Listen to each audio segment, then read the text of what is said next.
जय हिंद दोस्तों, स्वागत है आपको आपका मुकेश आर्ट्स क्लास के आज के इस टॉपिक में।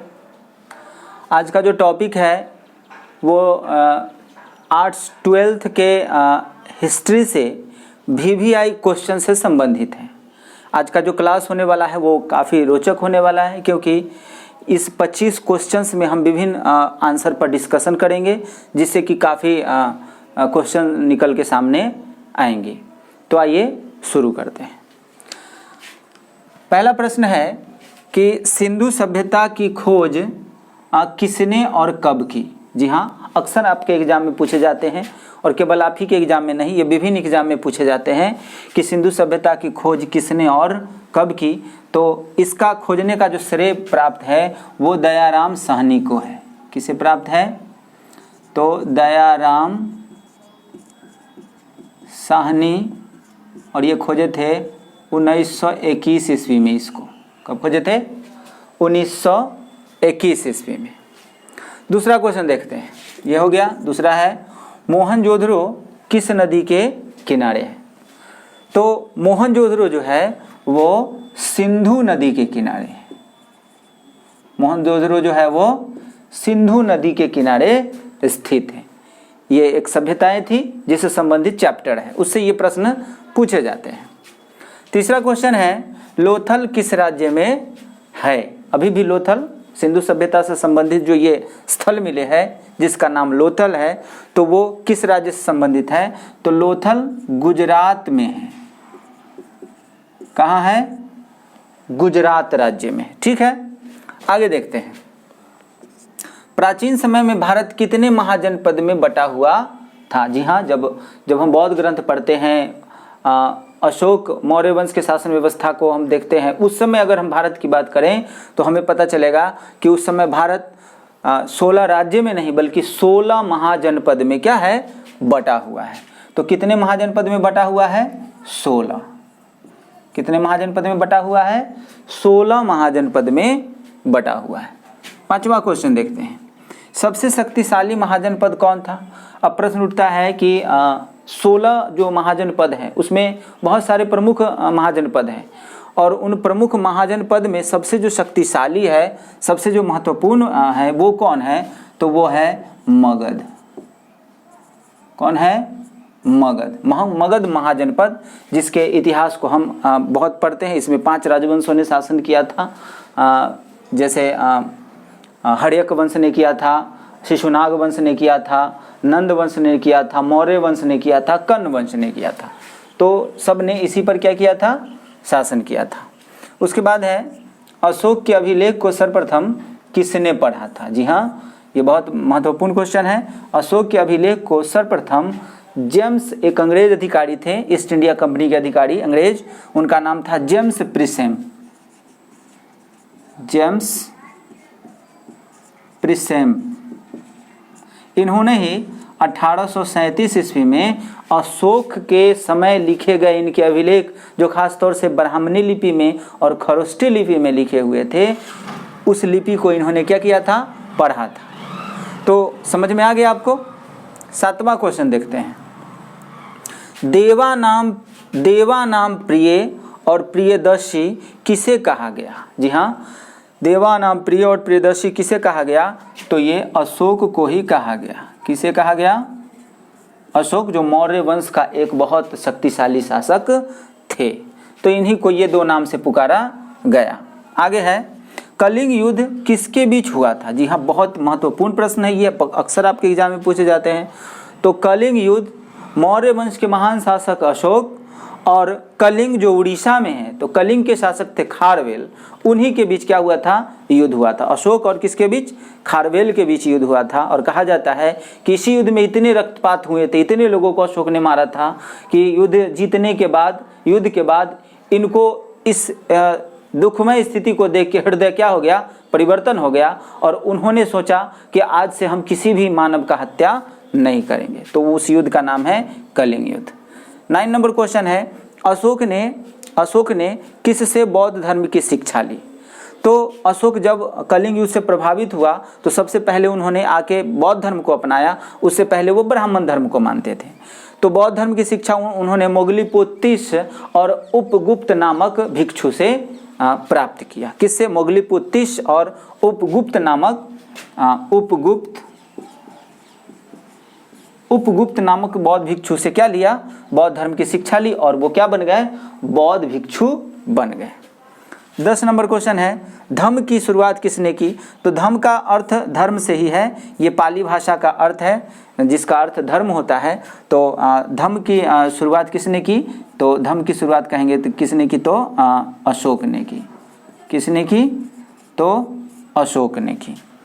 नेक्स्ट क्वेश्चन है, नंद वंश का अंतिम शासक कौन था? जी हाँ, यही वो नंद वंश है जिसके अंतिम शासक थे घनानंद, और उसी घनानंद के दरबार में कभी चाणक्य रहते थे, जिसको अपमानित करके घनानंद ने क्या कर दिया था? निकाल दिया था। तो उसी अपमान के बदले के अनुरूप ही उन्होंने चंद्रगुप्त मौर्य को एक योद्धा बनाया, और चंद्रगुप्त मौर्य ने नंद वंश के इस अंतिम शासक घनानंद को हरा के मगध के राजगद्दी पर अपने वंश की शुरुआत की, जिसे हम मौर्य वंश कहते हैं।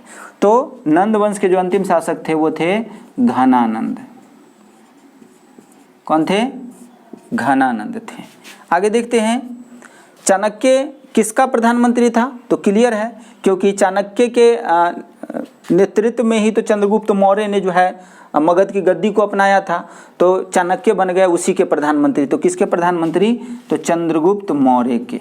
चंद्रगुप्त मौर्य के ये प्रधानमंत्री बन गए थे। नेक्स्ट क्वेश्चन है, अर्थशास्त्र किसने लिखा था? तो इन्होंने ही लिखा था। किसने लिखा था? तो चाणक्य ने अर्थशास्त्र लिखा था। किसने लिखा था? चाणक्य ने ही अर्थशास्त्र लिखा था। तो लिखा तो इन्होंने अर्थशास्त्र, लेकिन इसका संबंध किससे है? तो राजनीति से है, और खास तौर से अर्थशास्त्र से कश्मीर के इतिहास की जानकारी मिलती है। आगे है, इंडिका किसने लिखा? जी हाँ, तो इंडिका मेगास्थनीज ने लिखा था, और मेगास्थनीज सिकंदर का कभी राजदूत हुआ करता था, जो उसके साथ भारत आया था, और भारत में वो रह गया था सेल्यूकस निकेटर के दरबार में। और सेल्यूकस निकेटर से जब युद्ध हुआ चंद्रगुप्त मौर्य की, तो चंद्रगुप्त मौर्य ने सेल्यूकस निकेटर को हरा दिया। तत्पश्चात मेगास्थनीज अब किसके दरबार में चले गए? तो चंद्रगुप्त मौर्य के दरबार में चले गए, और उनके द्वारा जो है लिखा गया किताब नाम था क्या? तो इंडिका। तो कौन लिखा? तो मेगास्थनीज। इस किताब से हमें मौर्य वंश की विशेष जानकारी प्राप्त होती है। तो उम्मीद करते हैं कि आप समझते होंगे। आगे चलते हैं। 16 नंबर क्वेश्चन है, हर्यक वंश के संस्थापक कौन थे? तो आपको पता है कि मगध पर प्रथम जो राजवंश है वो हर्यक वंशी है, जिसके संस्थापक थे कौन? बिंबिसार थे। इसके जो संस्थापक थे वो बिंबिसार थे। नेक्स्ट क्वेश्चन देखते हैं, महाभारत का युद्ध कितने दिनों तक चला? तो महाभारत का युद्ध आप जानते हैं कि 18 दिनों तक चला, और 2 गुटों के बीच हुआ था। एक कौरव थे, दूसरा पांडव थे। कौरव और पांडवों के बीच कितना दिन तक चला? 18 दिन तक चला। आगे देखते हैं कि गंगा पुत्र कौन था? तो महाभारत में ही एक व्यक्ति है जिनको गंगा पुत्र कहा गया। उनका जो असली नाम था वो था भीष्म था। उनका नाम क्या था? भीष्म था। तो इनको सब भीष्म पितामह भी कहा करते थे। अगला क्वेश्चन है, भीम का पुत्र कौन था? तो आपको पता है हिडिंबा नामक राक्षसनी से भीम ने युद्ध करके हिडिंबा को विवश किया। हिडिंबा को इनसे प्रेम हो गया था, तो भीम ने जो है हिडिंबा से शादी किया। उन्हीं से उनका पुत्र हुआ, जिसका नाम था घटोत्कच। घटोत्कच।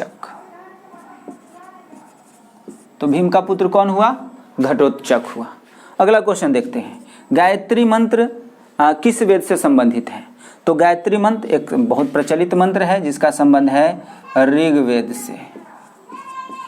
किससे है? तो गायत्री मंत्र का संबंध किससे हो गया? ऋग्वेद से हो गया। आगे देखते हैं, वर्ण कितने हैं? वर्ण प्राचीन समय में कहा जाता है कि जातियां नहीं थी, केवल क्या थी? वर्ण थी। तो वर्ण कितने थे? तो 4 थे। वर्ण कितने थे? 4 थे। और वो वर्ण कौन कौन थे भाई? तो ब्राह्मण थे, क्षत्रिय थे, वैश्य और शूद्र थे।